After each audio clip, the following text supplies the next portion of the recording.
변수 변환 관련해서 문제를 풀이해 보도록 할까요?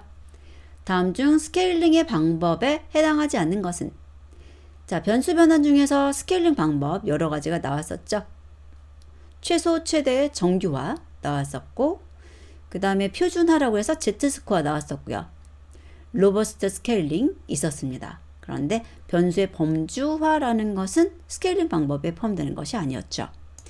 자, 그래서 스케일링 방법에 해당하는 것들은 최소, 최대, 정규화, 로버스트 스케일링, Z스코어가 있다는 것, 그리고 특히 최소, 최대, 정규화라던가 Z스코어는 직접 바꾸는, 변환을 하실 수 있어야 합니다. 2번 바로 나왔죠? 시험의 평균 점수가 80점이며 분산이 36이다. 표준 편차가 아니라 분산이 나왔어요. 그리고 시험에서 75점을 받은 학생의 Z스코어는 얼마인가? 라고 했을 때, 자, 식을 떠올릴 수 있어야 되죠. X값 75점이죠. 빼기 평균 80이에요. 그런데 여기가 표준 편차잖아요. 근데 분산이 36으로 주어졌으니까 루트 36 하게 되면은 6이 표준 편차가 되겠습니다. 그래서 마이너스 5 나누기 6 한 0.833. 전자계산기 가져가지 못하니까요. 여러분들이 꼭 손으로 구할 수 있도록 연습하셔야 됩니다. 3번 변수 변환 기법 중 박스콕스 변환 기법에 대한 설명으로 올바르지 않은 것은? 얘는 정규 분포에 가깝게 만드는 거죠.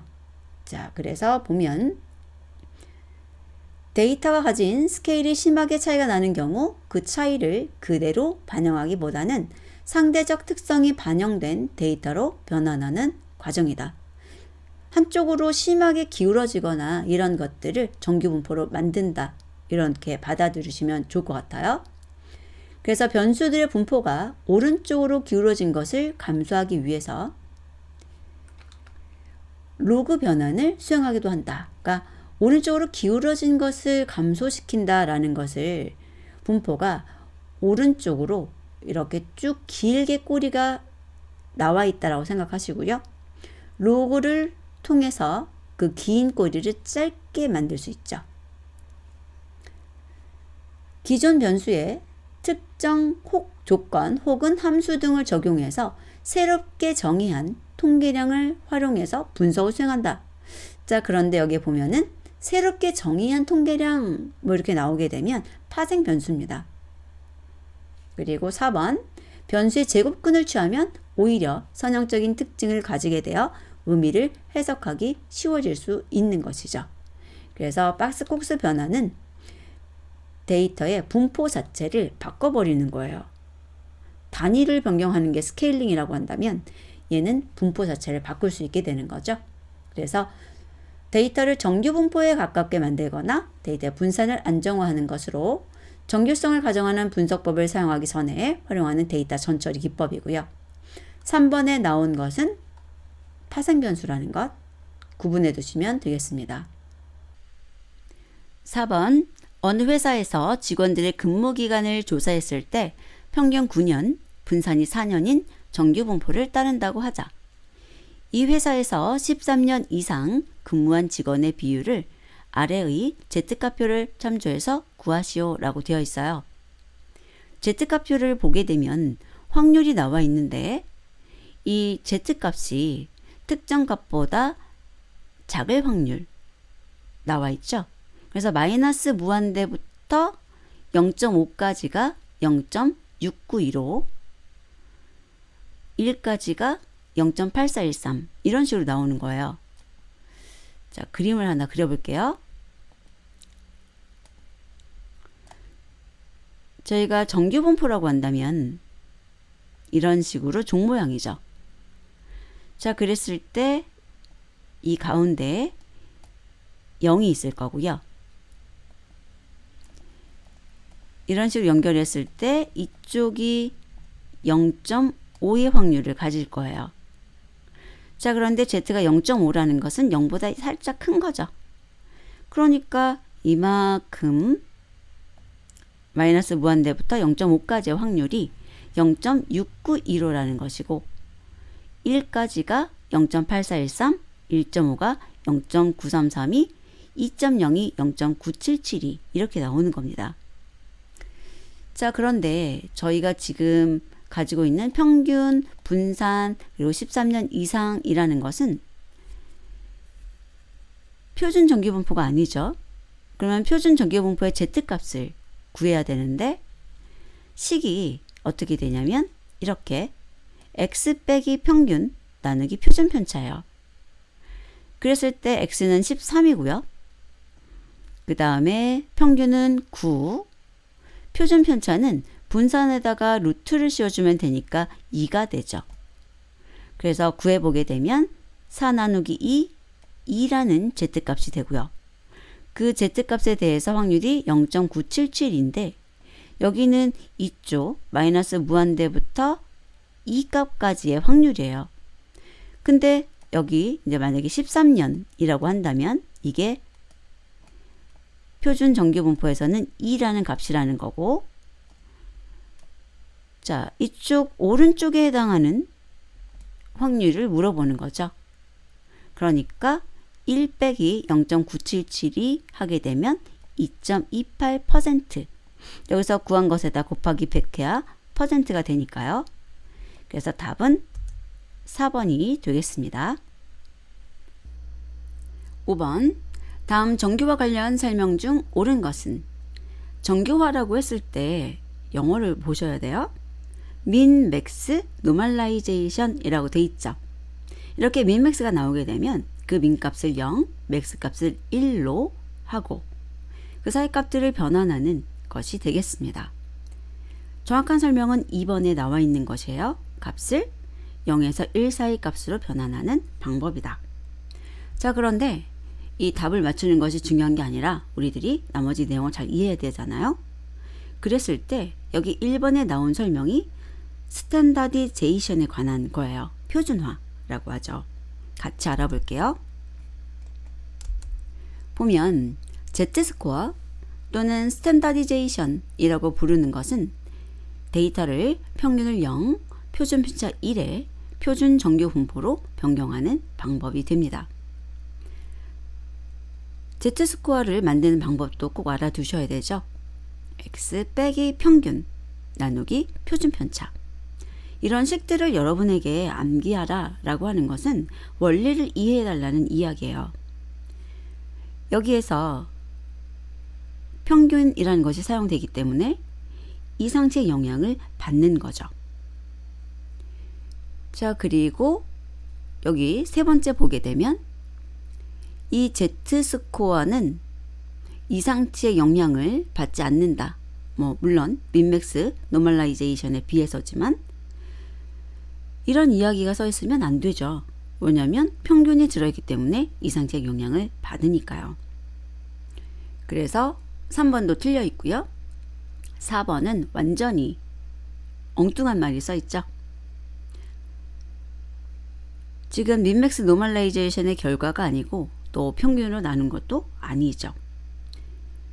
X값에서 빼기 평균한 다음에 표준 편차로 나눠주는 것이 표준 정규 분포라는 것 꼭 기억해 주세요.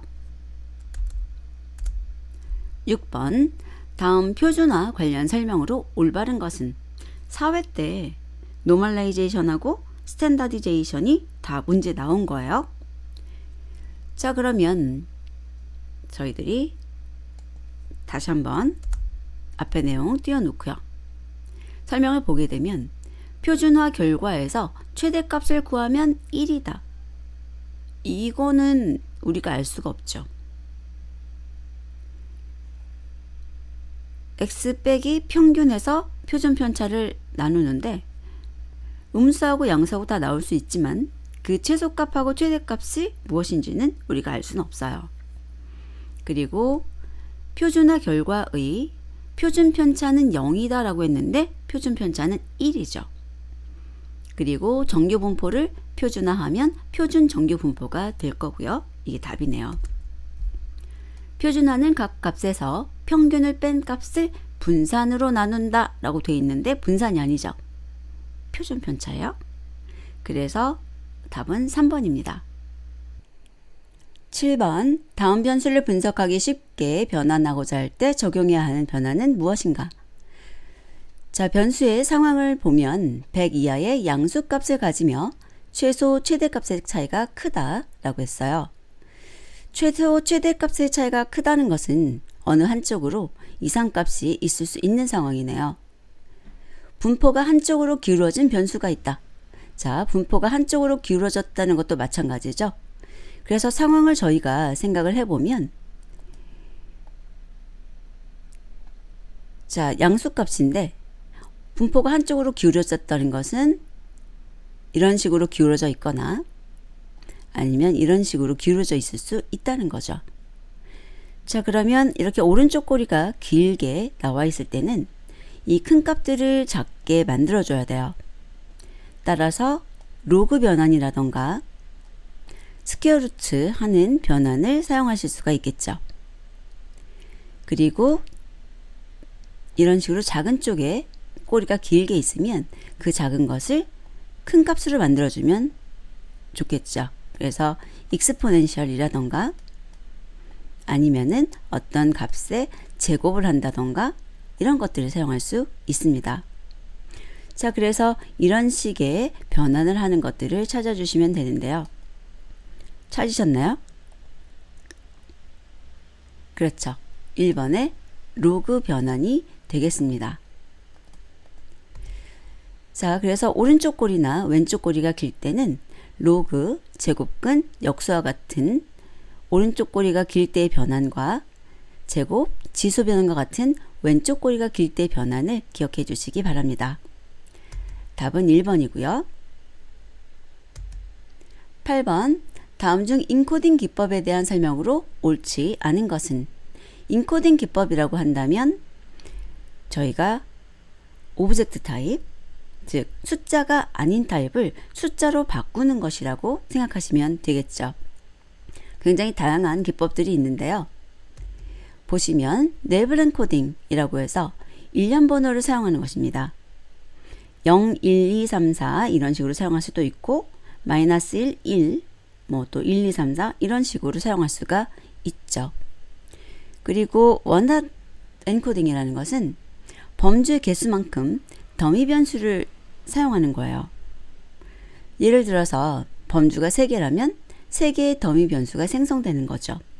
물론 옵션 설정에 따라서 1개 더미 변수를 빼고 범주 개수 빼기 하나만큼의 더미 변수를 생성할 수도 있습니다.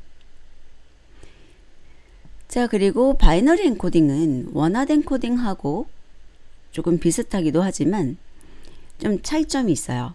어떤 것인지 보도록 할게요. 원핫 엔코딩은 한 개의 행에 일이 하나밖에 나오지 않습니다. 근데 바이너리 엔코딩은 여러 개가 나올 수도 있어요. 왜냐하면 이진수로 바꾸는 거거든요. 예를 들어서 여기 있는 3가지 범주가 있다고 하고요.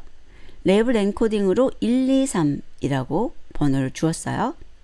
자, 그런 경우 바이너리 엔코딩은 이렇게 이진수로 바꾸는 겁니다. 1, 2, 3의 값을 갖죠.